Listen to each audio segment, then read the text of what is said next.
Ano po ang isa sa mga i-give up, no? Ibig sabihin na kukunin o kaya iwanan natin upang tayo ay magkaroon para tayo mag-grow up, ibig sabihin para mag-improve tayo.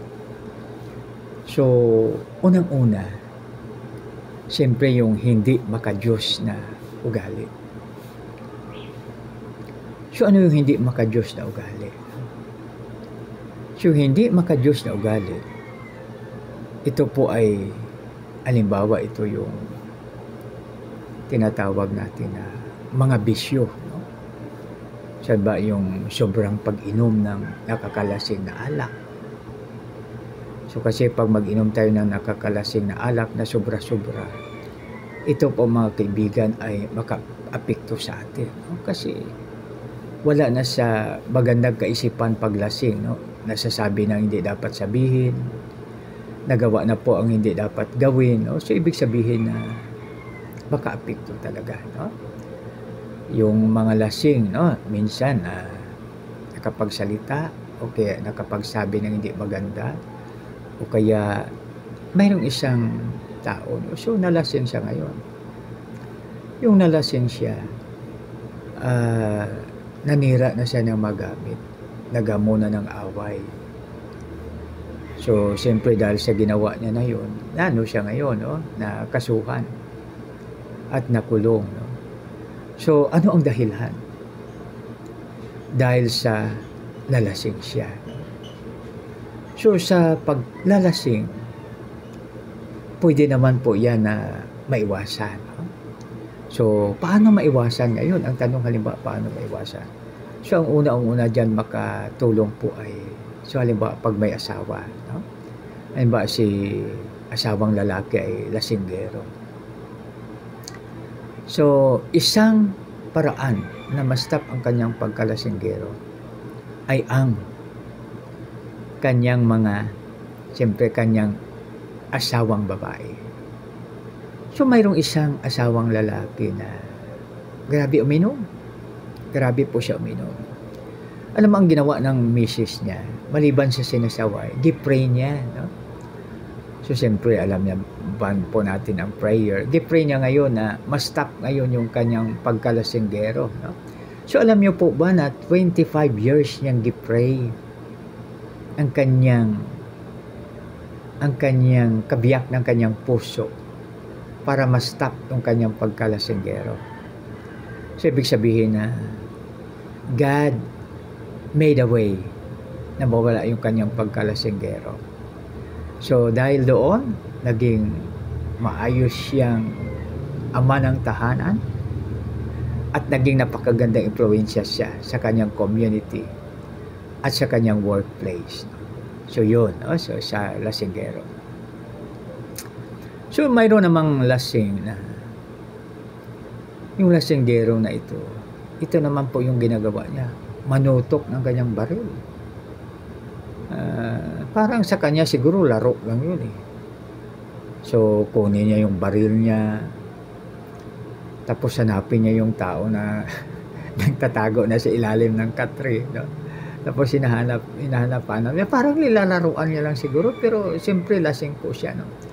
Sabi niya, saan niya po yun, yung babarilin ko. Sana po siyempre nanginginig yung tao na yun na sa ilalim ng katre na nagtatago kasi doon sa pagkikot sa kwarto, no? Subalit yung pagkatapos na mawala yung kanyang pagkalasing, mabait naman, wala naman pong imik na tao, parang sabi na iba, parang santo, no? Ang problema lang po kung malasing siya. So yan, no?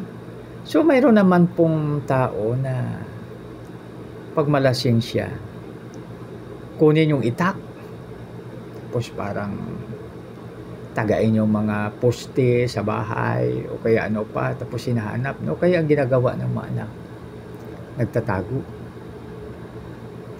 at hintayin na matapos yung kanyang pagkalasing. So, biro mo yan, no? So, isa yan sa mga dapat i-give up, no? Ibig sabihin na iwanan, ayusin yung pagkalasing. So, dahil paglasing, nakalagay po kasi sa banal na gabay, di sa moral na gabay, no? Pag lasing ka, parang ano ka na sa dagat, yung parang inaano ng alon, tapos parang kinakalabit ka na wala namang nakakalabit. So ibig sabihin, naapektuhan yung utak na hindi na makathink ng maayos, no? Hindi na makapag-isip ng maayos kasi lasing po, no? Kaya may kasabihan po tayong mga Pilipino, no? Magbiro ka daw sa lasing, wag lang sa bagong gising, no? Pero kuwan yan mga observation ng ating mga ninuno. Pero sa lasing, mga kaibigan, talagang tingnan natin, no? So sa disgrasya sa trapiko natin o kaya sa kalsada, ang mga unang biktima ay o kaya nakadisgrasya ay ang mga lasing. So mayroon din po, no, ang iyong abang lingkod ay naka-experience talaga na isang traffic enforcer na ano siya, na lasing ngayon. Naka-uniforme pa siya. So ngayon, natumba siya. So alam niyo po ba, siyempre hindi tayo makatiis. Tumulong po kami na ibinangon siya. Tapos sabi namin, ano sir, kaya mo na po ba? No? So dahil sa siguro maaring na ano siya, dahil tinulungan namin, natumba siya. Tapos alam mo ba, ang ginawa pa po namin, gi-escort po namin siya. So ibig sabihin, nalalaya namin, na nakasakay kami sa car, para naging maayos, no? So ibig sabihin na dahil doon sa pangyayari, maring siyempre parang nahiya siya kasi naka-uniform pa po siya as traffic enforcer, no? So yun, no? So yan, ha? So yung kalasingan, no?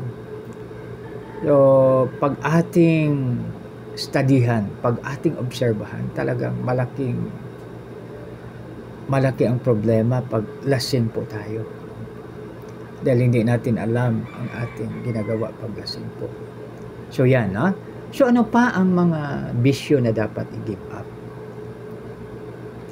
So ito yung sugal, no? So mayroong isang grupo, ano sila, no? Sa gobyerno sila, no? So sama-sama yan sila. So naglalaro pa sila sa casino. Subalit mga kaibigan, no?